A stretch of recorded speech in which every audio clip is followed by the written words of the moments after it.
This is Export Like a Boss, the podcast for those on the front lines of international business and trade.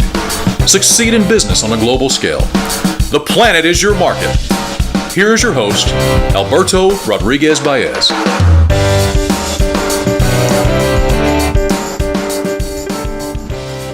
Welcome to a new episode of Export Like a Boss. During the last two episodes, we highlighted a company and a university that earned the Department of Commerce President's E Award. Today we are excited to feature a guest from the Department of Commerce. This is also a special episode because it's the first episode in which we focus on exporting to one specific country. Our guest today is Matt Siordia, Mexico Desk Officer at the Office of the Western Hemisphere in the International Trade Administration, which is part of the U.S. Department of Commerce. Matt will share today great information and recommendations regarding exporting to Mexico. So, if you are thinking about exporting to Mexico or are currently exporting to Mexico, this episode is for you. Enjoy the show.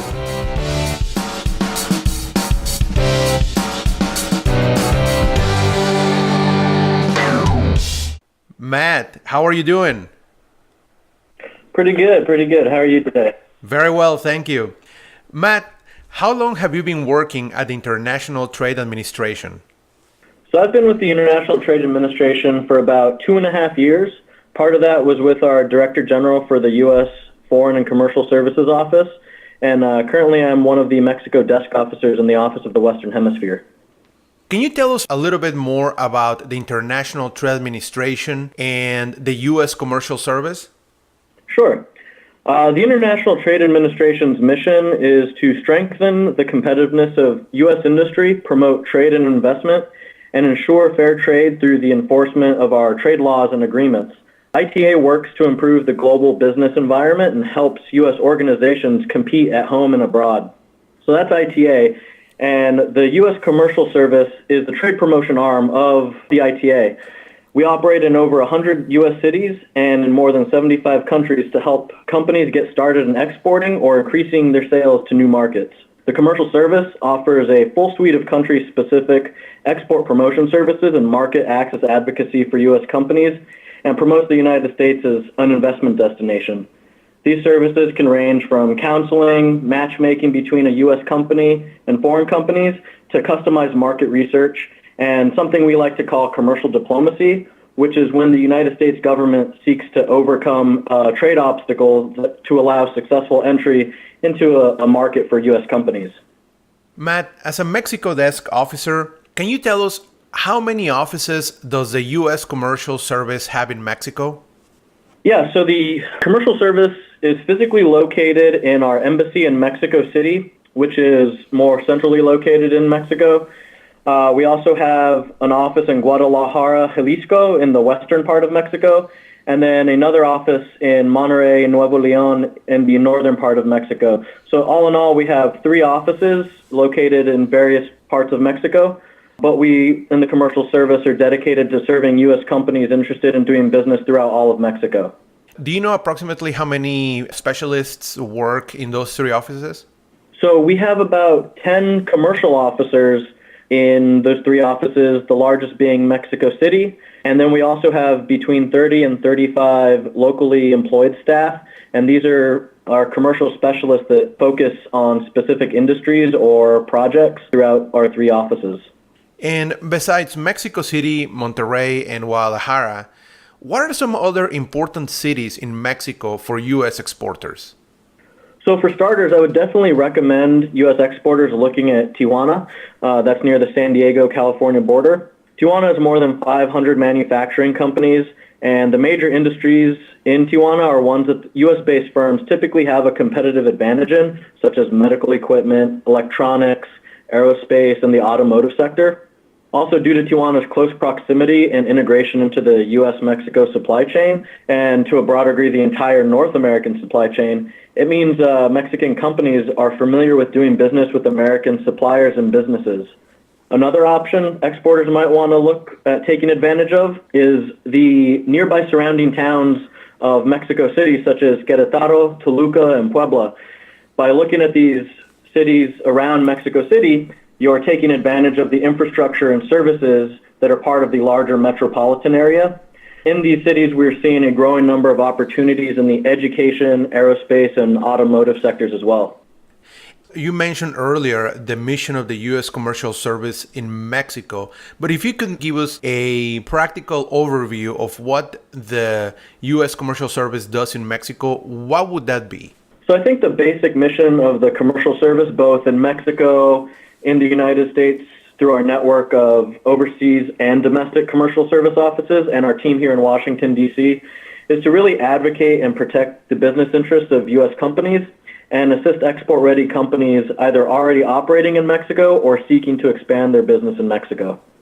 And along those lines, if a company is thinking about starting its export operations, why should they consider exporting to Mexico? That's a great question. I think first and foremost, Mexico provides a host of benefits for either a new exporter or a well-established one. Mexico is a member of NAFTA, so what this means is that virtually all tariffs on goods and services have been removed, making Mexico a great export destination of U.S. products. Second, the U.S. and Mexico share an almost 2,000-mile-long border, meaning that there are many points at which U.S. and Mexican goods can flow between our borders. In addition to being our neighbor, Mexico offers U.S. companies an economy that's worth over $1 trillion. That's 15th in the world. And it's macroeconomically stable, meaning low inflation rates, low unemployment, and a predominantly positive GDP growth. Not only is Mexico's market large, it's also diverse. Chemicals, automobile products, metals and ores, machinery, and information and communication technologies are the top U.S. export sectors to Mexico. Looking at the top export sectors, you clearly see that there's a diversity in the Mexican economy, and there are opportunities available to U.S. companies. With its size and level of diversity, there's essentially a market for every product in Mexico. One thing you'll also find is that there's a strong people-to-people connection and a shared culture. In fact, the U.S. is the #1 tourist destination for Mexican tourists, and Mexico is the top tourist destination for Americans. In fact, last year we saw 18 million Mexican tourists visit the United States and over 28 million American tourists visit Mexico. Lastly, Mexico also offers a unique opportunity that not many other markets offer to U.S. companies. Due to NAFTA, Mexico and Canada have become incredibly integrated into the North American supply chain. What this does is that it offers U.S. companies access to an expanded network of suppliers and buyers that aren't readily available to companies outside of NAFTA. Thank you very much for that information. And you were talking about NAFTA. And even though NAFTA has been in place for many, many years, I still receive questions about what's NAFTA? What is the real definition of NAFTA? And especially nowadays when we hear it a lot in the news, and it seems there's a lot of misinformation about it. Can you tell us what is NAFTA and how can it benefit companies that export to Mexico? Sure, and this is a question we get a lot as well. So the North American Free Trade Agreement, or NAFTA, essentially created a trade bloc consisting of the United States, Canada, and Mexico, which went into force back in 1994. So it's been around for 22 years. What NAFTA accomplished was the removal of most tariffs on goods and services traded among the three countries. Along with the removal of tariffs, what we saw was an integration of our supply chains in Canada, the United States, and Mexico as trade became much more frictionless between us. So what does this all mean for a U.S. company looking to export? Well, for starters, U.S. companies can sell their products and services without having to pay additional tariffs they may face in other countries. And I think this is best illustrated with an example. So let's say if I'm a manufacturer of brake pads here in the United States, I would face a 10% tariff if I wanted to export those brake pads to China. However, thanks to NAFTA, as a U.S. company that manufactures its brake pads in the United States or Canada or Mexico, I'm able to export my product to any of those three countries without facing a tariff. Right off the bat, I've saved 10% off my costs, and because of that, I can be more competitive in the Mexican or Canadian or U.S. markets. So I also noted the growth and integration of our three country supply chains as a benefit of NAFTA. I think it'd be best if I illustrated this with an example to really drive the point home. So let's imagine all of the pieces that are required to build a car. The engine, the electronics, the steel for the frame, plastic pieces, rubber for the tires, etc. Without a zero tariff environment and these integrated supply chains that I'm talking about, you would have to source those materials and parts from the United States or otherwise have to pay a tariff, increasing the cost of your production. Now when we build a car under NAFTA, we can source the steel for the frame, those electronics or other parts from any NAFTA country without having to pay a tariff on it. At which point it can be sold in Mexico, the United States, Canada, or wherever the company wants to export their car to. In fact, before an automobile is finished, components used in that final product may pass back and forth between the US and Mexico up to 7 times. That just goes to show the type of co-production and the level of integration our supply chains have. One telling fact is that exports from Mexico to the United States contain, on average, 40% U.S. content and up to 60 to 75% for certain sectors such as the automotive sector. Simply put, the United States and Mexico, through the growth and integration of our supply chains, do not just buy and sell goods to each other, we essentially build them together. Great. Thank you very much for that in-depth explanation. Now, I've known companies that even though they manufacture their products in the United States and they could have claimed NAFTA benefits, they didn't because they didn't know how to do it. So how can a company make the most, or how can they claim NAFTA benefits if they qualify when exporting to Mexico? First off, I think the most important thing a company can do to take advantage of NAFTA and exporting to Mexico is to actually consider exporting. There's a lot of companies here in the United States that they think exporting is daunting, but we're here to help assist those companies and make it a lot easier for them. So for those listening today that currently export and now thinking of exporting to Mexico, I have a few tips to help you take advantage of NAFTA. First off, it's important to ensure that the products you're trying to export to Mexico abide by the rules of origin established by NAFTA. The rules of origin essentially stipulate the percentage of the non-NAFTA country parts that can comprise a finished product and still qualify as duty-free. The rules of origin vary depending on the product you're trying to export, so it's really important that the manufacturer determine if there's sufficient North American content or that product has gone through a substantial transformation to fall under the NAFTA rules of origin. So really, the first point, understand your rules of origin.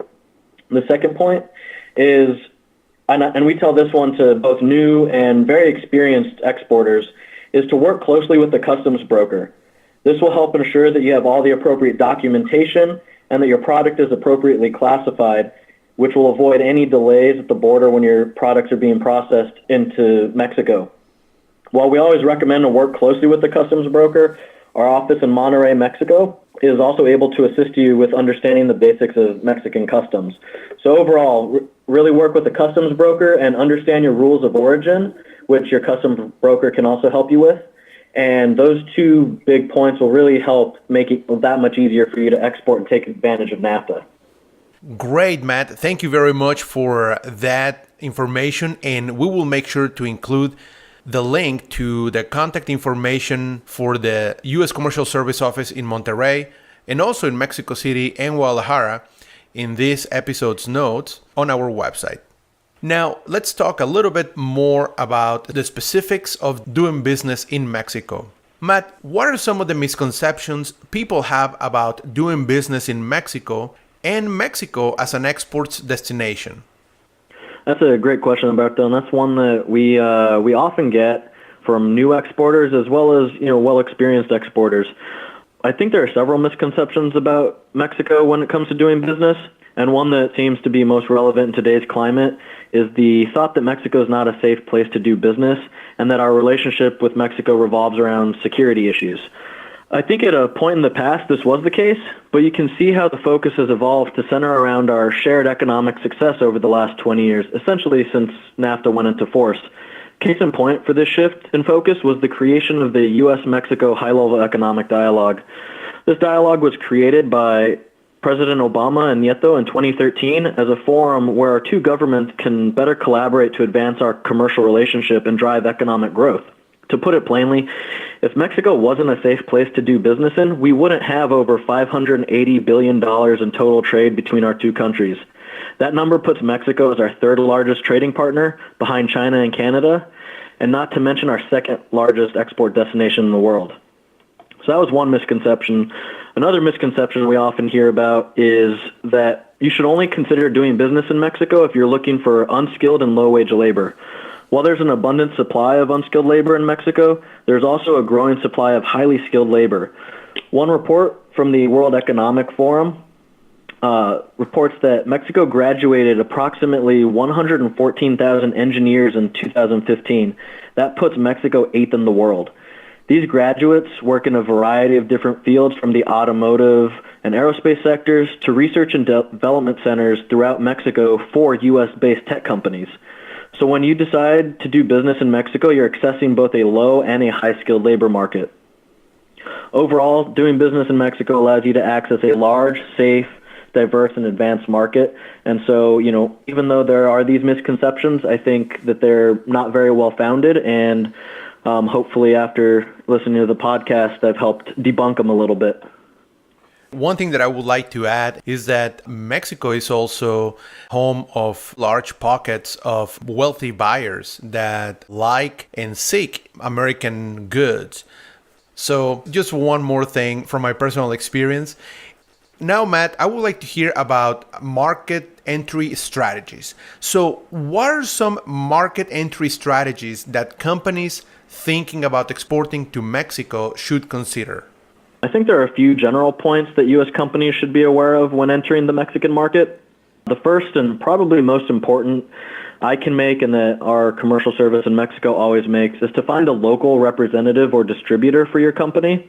While the Mexican market may be a great place for a U.S. product, or a U.S. company can provide an ideal product solution for a specific supply chain, Mexican buyers oftentimes feel more secure in the training, spare parts, and services attached to your product or company when they're also dealing with a local firm.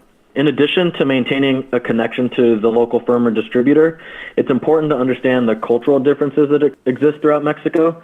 So partnering with a regional versus a nationwide distributor will oftentimes yield better results for your company. For example, having one distributor in Mexico City may have difficulty covering all of Mexico. Think of it as if you were operating in the United States, where you would have regional distributors, not one nationwide distributor. So they can better hone in on the regional differences and needs of your clients. So the second tip I can provide for companies is to not focus solely on price. While price of a product is a large piece of the decision for a Mexican buyer, be it the end consumer or your distributor, reliable customer service, maintenance, and quality control are also very important factors. This is where working with your local firm or distributor helps U.S. companies become competitive in the Mexican market. So lastly, I'd like to point out that the Mexican market is becoming more and more open to e-commerce. U.S. companies shouldn't feel that their investment in an e-commerce platform will not yield returns anymore. According to a recent report by A.T. Kearney, Mexico's online shopping market is expected to grow from about $13 billion in 2014 to over $40 billion by 2019. While the market will continue to expand and online purchases grow, the current trend for many Mexican shoppers is to research their product online and then purchase that item in a traditional brick-and-mortar store. So if you're either looking to expand physically or through a distributor of your products, an e-commerce platform is something that will help market your products in Mexico, either in a specific area or nationally. Matt, these insights are invaluable, and I am sure that our listeners will find them tremendously useful. And I'm excited that you mentioned e-commerce, because in the near future, we are going to have an episode about doing exports via e-commerce. So thank you very much for that information, and those tips were outstanding. Now let's talk a little bit about another area that comes up often when companies are thinking about doing business in Mexico, and that is cultural differences. What tips can you offer regarding dealing with cultural differences when doing business in Mexico, when exporting to Mexico? So I touched on cultural differences a little earlier, particularly using a local or regional distributor to help your products reach the maximum number of Mexican customers. These local partnerships help overcome many of those cultural differences, so this is one point that I can't stress enough today. However, there are a few general aspects to the Mexican business culture that U.S. companies should also be aware of. The first is that there is a general level of indirectness or difficulty in saying no when discussing business. So this tends to lead to confusion about business terms or expectations from your end or from your distributor or partner's end. So it's important that if you're not 100% clear on the expectations, you should focus a little more on making sure that both parties have a clear understanding of what you've both agreed to. Another piece of advice with overcoming some cultural differences is to make sure that you provide your brochures, catalogs, marketing materials, or product information in Spanish. In addition, if you're using a website, it'd be a great benefit to also have a Spanish version available. Doing this will make your products or services more accessible to the entire Mexican market. And one thing that U.S. companies may find frustrating at times is that time is viewed as flexible in Mexico.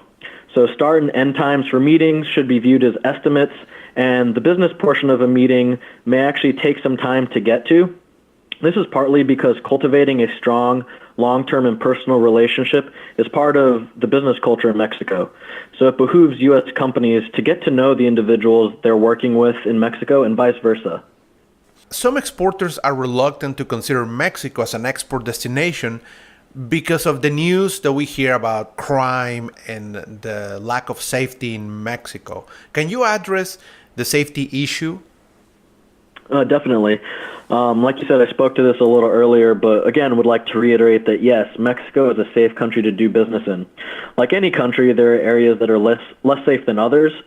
And despite current rhetoric or news stories, thousands of U.S. companies safely and successfully export their products and conduct business in Mexico on a daily basis. In fact, we do about $1.6 billion in trade of goods and services every day between our two countries, and over 150,000 U.S. citizens visit Mexico daily for study, vacation, or to conduct business. Now, from a personal safety standpoint, I think simple common sense such as lowering your personal profile and avoid displaying indicators of wealth and maintaining awareness of your surroundings will go a long way to ensuring your personal safety as well.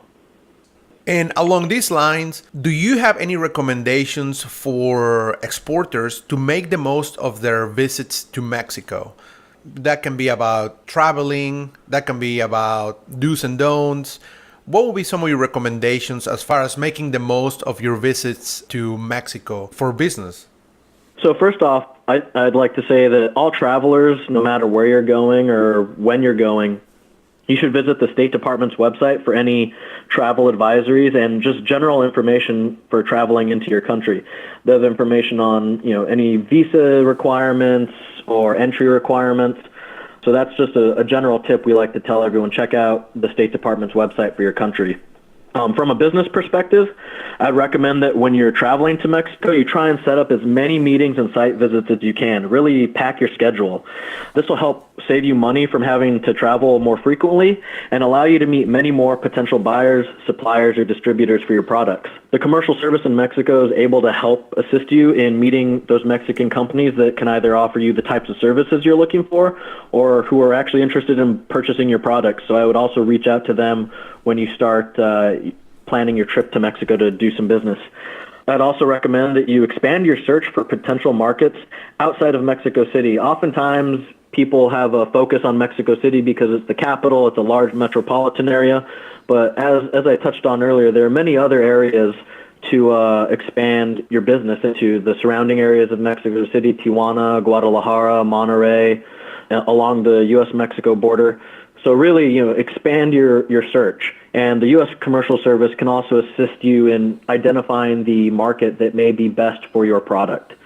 I think from a business standpoint, I would say contacting your local commercial service office, our team in Washington, D.C., or our team in Mexico is probably the most valuable tip I could recommend today. Great. And we are going to include the links to the State Department website to the U.S. Commercial Service offices in Mexico City, Monterrey, and Guadalajara. And we will include Matt's contact information as well if you have any questions about doing business in Mexico. Well, Matt, thank you very much. We have had a great time and we want to thank you for your time. But before we wrap up, what advice would you give to a company that wants to start exporting or is just beginning to export to Mexico? Yeah, I think the biggest piece of advice I could give to a company, either new to exporting or just beginning, is to not give up. It may seem daunting at times dealing with, different time zones depending on where you are, customs paperwork or different regulations and standards for your products. But studies show that companies that export not only grow faster, they're also 8.5% less likely to go out of business than a non-exporting company. U.S. Commercial Service is here to help all U.S. companies be as successful as they can at exporting. And again, I'd highly encourage everyone to reach out to your local commercial service office. Matt, again, thank you very much for your time. Do you have any parting words for our listeners? I just wanted to say thank you, Alberto, and hopefully that all this information that we talked about today is useful to everyone out there, and we're always here to help. So feel free to reach out to anyone here in the United States in any one of our 100 field offices. We have one right there in San Antonio, or to me or to anyone on my team or anyone in Mexico as well. We're here to help. Matt, thank you very much. Thank you very much, Alberto.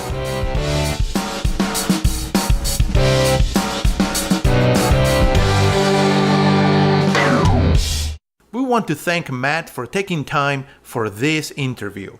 You can find the episode's notes on our website, exportlikeaboss.com. There you'll find the links to the resources Matt mentioned. Also, please remember to subscribe today on iTunes and rate our show. That's it for today. See you in a couple of weeks, and remember, the planet is your market. Export like a boss.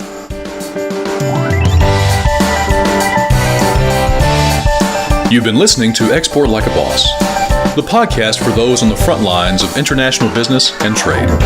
For past episodes and more information, visit us at exportlikeaboss.com or subscribe on iTunes.